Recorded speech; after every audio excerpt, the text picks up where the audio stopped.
Hello student. तो आज का जो हमारा टॉपिक है वो ये है कि भाई अभी सीसीएस यूनिवर्सिटी के बच्चों की मेरिट आज 28 यानी 28 जुलाई को आज पहली शायद उसकी मेरिट आ सकती है। तो मेरिट आने के बाद भी स्टूडेंट अपना एडमिशन लेने के लिए आते हैं और उनकी बहुत ज़्यादा उनको दुविधा ये होती है कि भाई हम लोग बीए करें या बीएससी करें या बीकॉम करें। तो ऐसा है कि ये सही टाइम है इस पर वीडियो बनाने के लिए, तो मैंने इसीलिए इस टॉपिक को आज चुना है कि जो बच्चे अब आपका इंटर के बाद जिन्होंने अपना रजिस्ट्रेशन करा दिया है यूनिवर्सिटी के पोर्टल पर अपना जा करके और वो एडमिशन की लाइन में लगे हुए हैं, तो उनकी मेरिट आ जाएगी। इसकी दो ओपन मेरिट आपकी, जो पहली फर्स्ट और सेकंड मेरिट है इसकी, वो मेरिट आपकी आएंगी और उसके बाद इसकी फिर ओपन मेरिट लिस्ट की लगेगी इसकी। तो मेन टॉपिक हमारा ये है कि भाई इंटर के बाद क्या करें, क्योंकि देखो जो थोड़ी फैमिली और उनका बैकग्राउंड अप है तो उनके यहाँ तो पहले से डिसाइड वो लोग रखते हैं कि भाई हमें स्टूडेंट को अपने को बच्चे को क्या कराना है, क्योंकि उनका जो फैमिली है वो पहले से इतना एजुकेशन में आगे होता है, उन्हें क्लियर पता है अपने ट्रैक का कि हमें किस ट्रैक पे बच्चे को लेके जाना है, हमें किधर लेके जाना है। मेन प्रॉब्लम तो ये उन बच्चों की है जो मिडिल क्लास फैमिली से आते हैं, जिनके पेरेंट्स भी या उनके मदर और फादर और ब्रदर उनके या छोटे भाई, तो उनका कोई मतलब ही नहीं उनका, तो जो बेचारे इतने इतने पढ़े लिखे कम होते हैं कि भाई उनको पता नहीं होता भाई किस ट्रैक पर जाएँ। इंटर तक तो सबको पता होता है, 12th तक तो कि बच्चे को पहले 10th कराना है, फिर अपना 12th कराना है, और उसके बाद आकर के बहुत सारे रास्ते खुल जाते हैं, बहुत सारी वेरिएशंस आ जाती हैं, जिससे कि हमें ये पता नहीं चल पाता कि अब हमें किस ट्रैक पर जाएं। और देखो, अब जब अभी हम पढ़ रहे हैं तो हमारा मकसद क्या, सभी हमारे जो आसपास का माहौल है उसका मकसद यही है कि भाई पढ़ने लिखने के बाद जो हमारी एजुकेशन है उससे हम लोग शिक्षित भी हो जाएँ, प्लस हमें फ्यूचर में कोई अपना काम भी मिल सके अपना।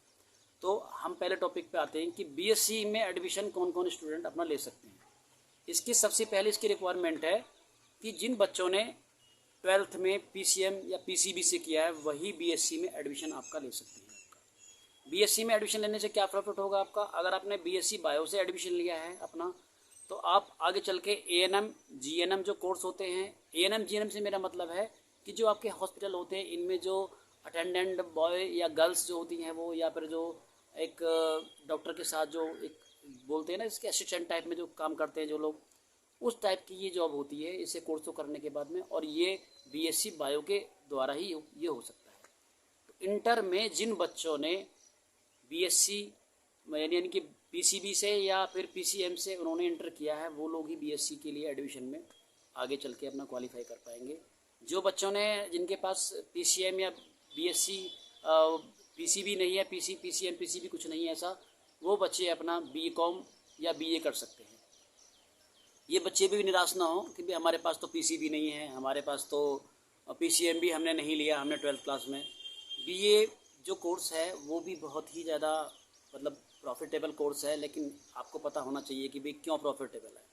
देखो जो गर्ल्स हैं या बॉयज़ हैं, सबसे पहला आसपास में ये लगता है कि चलो हम अपना सीधा ग्रेजुएशन करने के बाद हम लोग टीचर बन जाएंगे। तो टीचर बनने के लिए आपकी जो क्वालिफिकेशन है वो ग्रेजुएशन होनी चाहिए, और ग्रेजुएशन के बाद आप फिर बीएड या बीटीसी या कुछ ऐसे कोर्स के लिए आप लोग अप्लाई कर सकते हैं।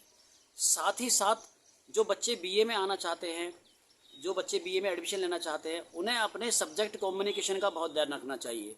जो कॉलेज के अंदर टीचर हैं उन्हें कोई फ़र्क नहीं पड़ता कि आपने क्या सब्जेक्ट कॉम्बिनेशन लिया है, आपको क्या सब्जेक्ट लेना है, उसके बारे में थोड़ा बहुत मैं आपको ज़रूर बता देता हूँ यहाँ से मैं, कि आपको इस मेरी वीडियो से आपको इससे हेल्प मिल जाए। देखिए, आप अगर बीए में एडमिशन ले रहे हैं, और आप ज़्यादातर बच्चे यही विषय चुनते हैं कि आप हिंदी ले रहे हैं, तो हिंदी के साथ संस्कृत जरूर लें, क्योंकि आगे चलकर जब टीचिंग की जॉब आती है, आप टीजीटी या पीजीटी के लिए अप्लाई करते हैं कि भाई हमें तो हिंदी का टीचर बनना है, तो हिंदी का टीचर बनने के लिए यही क्वालिफिकेशन है कि आपके पास संस्कृत भी ज़रूर होना चाहिए।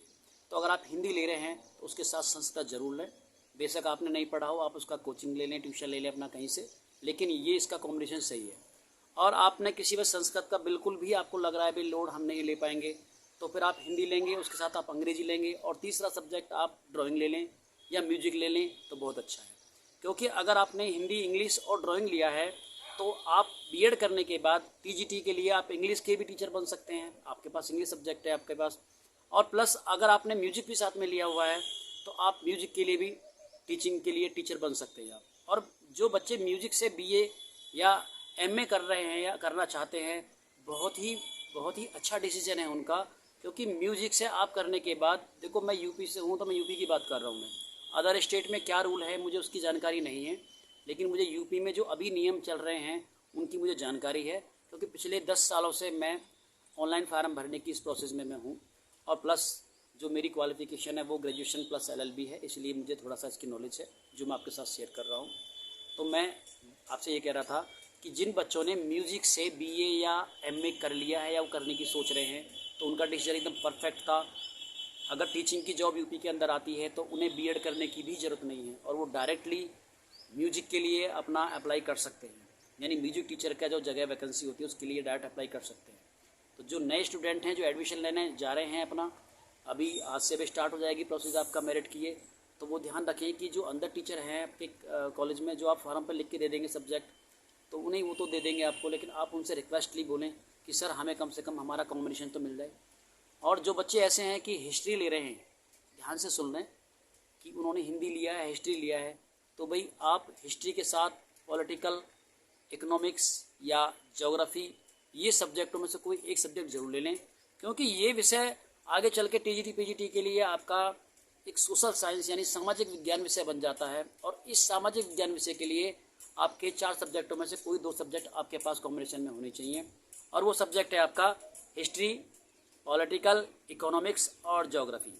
इन चारों में से कोई 2 सब्जेक्ट तुम्हारे पास होने चाहिए, तो आपका जो एक कॉम्बिनेशन है सब्जेक्ट का वो बनेगा आपका सोशल साइंस यानी सामाजिक विज्ञान, जिससे आप आने वाले फ्यूचर में अगर आप B.Ed करते हो और आप टीचिंग के लिए अप्लाई करते हैं तो TGT के लिए आप योग्य होंगे, और उसमें आप सामाजिक विज्ञान अपना विषय लेकर के टीचिंग के लिए आप अप्लाई कर सकते हैं, टीचर बन सकते हैं। तो और रही बात, अब ड्राइंग पे आ जाइए आप लोग। जो लोग ड्राइंग से, जिनका मन है भी, जिनको ड्राइंग थोड़ी बहुत आती है और उनका दिल है कि ड्राइंग से हम करना चाहते हैं, बिल्कुल एकदम से परफेक्ट डिसीजन है। आप हिंदी, ड्राइंग और म्यूजिक साथ साथ आप अगर ये दोनों विषय ले लेते हैं तो आपके लिए 2 रास्ते खुल जाते हैं कि आप म्यूजिक के भी टीचर बन पाएंगे और आप ड्राइंग के भी टीचर आप बन पाएंगे। तो ये बहुत अच्छा कॉम्बिनेशन है ये भी। और इस तरह का आप जो सब्जेक्ट ले रहे हैं, बिल्कुल ध्यान रखें कि अगर आप हिस्ट्री ले रहे हैं तो प्लीज़ पॉलिटिकल या अपना इकोनॉमिक्स या ज्योग्राफी, इन्हीं में से ज़रूर एक विषय साथ में ले लें ताकि तुम्हारा कॉम्बिनेशन बना रहे। क्योंकि अभी आपका सिर्फ इरादा ये है बस कैसे करके हम तो ग्रेजुएशन हो जाएं और थोड़ा सा हम अपने मोहल्ले पड़ोस में या कल शादी होगी उसमें दिखा पाएंगे भी कि हम लोग तो देखो ग्रेजुएशन है, हम लोग BA हैं। तो इस तरह का जो कॉम्बिनेशन है उसका आप विशेषकर ध्यान रखेंगे। अब जो बच्चे जिनका मन है BCom करने का, मैं उन्हें रोकूंगा नहीं, BCom भी बिल्कुल BA और BSc के इक्वल है, एज ए ग्रेजुएशन आपका कोर्स होता है आपका ये। लेकिन जो बच्चे BCom है, अगर वो टीचिंग की तरफ सोच रहे हैं तो भाई यहाँ वैकेंसी BCom में बहुत कम आती हैं। आप हाँ BCom करके एक CA के लिए ठीक से आप जा सकते हैं, या आप भाई एक चार्टर्ड अकाउंटेंट बनना चाहते हैं तो उसके लिए भी ठीक है। लेकिन आप ये सोच रहे हैं कि हम BCom करने के बाद हम जो है अपना बैंकिंग में चले जाएंगे, बैंक में नौकरी मिल जाएगी, तो ऐसा कुछ नहीं है। जितना श्रेय BA BSc वालों को बैंक में दिया जाएगा उतना ही श्रेय आपको भी दिया जाएगा। इसलिए BCom का डिसीजन कम लें तो ही अच्छा है, क्योंकि इसकी वैकेंसी टीचिंग में बहुत कम आती हैं कॉमर्स वाले बच्चों की। तो आप BCom में ले रहे हैं तो सोच समझ के लें, इसमें कॉम्बिनेशन का कोई दिक्कत नहीं है। इसमें तो BCom का आपका एक स्पेशल एक एरिया होता है कि विद मैथ करना है या विदाउट मैथ करना है, सिर्फ इसमें इतना ही है। और नेक्स्ट आपका अभी यूपी पुलिस की जो वैकेंसी है वो भी उसकी विज्ञप्ति पिछले 15 जुलाई को आने वाली थी, जो आई नहीं है। वो हो सकता है 1-2 दिनों में आपकी विज्ञप्ति जरूर आपकी आ जाएगी। तो उसके लिए जो कैटेगरी जनरल वाले हैं, अगर वो अपना EWS का जो सर्टिफिकेट होता है यानी इकोनॉमिकल व्हीकल सर्विस कुछ ऐसा करके है वो, जिससे कि जिनकी इनकम 8 लाख से नीचे है उसे बनवा के रेडी रखें अपना। जब वैकेंसी आपकी आ जाएंगी तो वो लोग तुरंत ही इसको मांगेंगे और न्यू मांगेंगे, बिल्कुल आपका जो नया आपका EWS का सर्टिफिकेट होगा उसे मांगेंगे वो। तो इसलिए इसको पहले ही रेडी करा के रख लें, क्योंकि वैकेंसी बस ये समझो कि पूरा जुलाई तो जा ही चुका है अब, और अगस्त में बिल्कुल उम्मीद है कि पूरी आ जानी चाहिए, जिस तरह से पिछले दिनों से न्यूज़पेपर के द्वारा हमें खबर मिल रही है। और जो बच्चे OBC या ऐसी कैटेगरी से हैं वो अपना डोमिसाइल और कास्ट सर्टिफिकेट आपके पास बिल्कुल नया होना चाहिए। नए का मेरा मतलब है बिल्कुल न्यू डेट का होना चाहिए, क्योंकि पिछली जितनी भी भर्तियां हुई हैं उन सभी में नया कास्ट सर्टिफिकेट और डोमिसाइल मांगा हुआ है। और उसके अलावा जो भी जानकारी आपकी होंगी यूपी पुलिस के लिए या और किसी चीज़ के लिए, उन्हें हम अपनी नेक्स्ट वीडियो में बताते रहेंगे। तो अभी जो बच्चे जिनकी बच्चों की मेरिट लगने वाली CCS के अंदर, वो अपने डॉक्यूमेंट भी सुन लें कि उन्हें एडमिशन के लिए क्या क्या लेकर के आना है। वो अपने ओरिजिनल डॉक्यूमेंट, अपना 10th 12th की अपनी मार्कशीट, जो भी उनके पास डॉक्यूमेंट है, और प्लस TC का मतलब है कि जहाँ से आपने इंटर किया है वहाँ से एक आपकी TC कटेगी। TC को बोलते हैं फुल फॉर्म में ट्रांसफ़र सर्टिफिकेट। वो आपका होना चाहिए आपके पास। और आप अगर SC OBC से हैं तो जाति प्रमाण पत्र जरूर साथ अपने लाएं। अपने पास 3 या 4 फोटो भी जरूर लेकर के आएँ अपना। इसी तरह के डॉक्यूमेंट आपके लगेंगे आपकी। तो मुझे उम्मीद है कि ये वीडियो आपको काम आएगी। थैंक यू इसे देखने के लिए। और अगली नेक्स्ट वीडियो में कुछ और अच्छा टॉपिक जो आपकी एजुकेशन से जुड़ा हो, जो आपकी जॉब से जुड़ा हो, हम पूरी कोशिश करेंगे आपको मिले।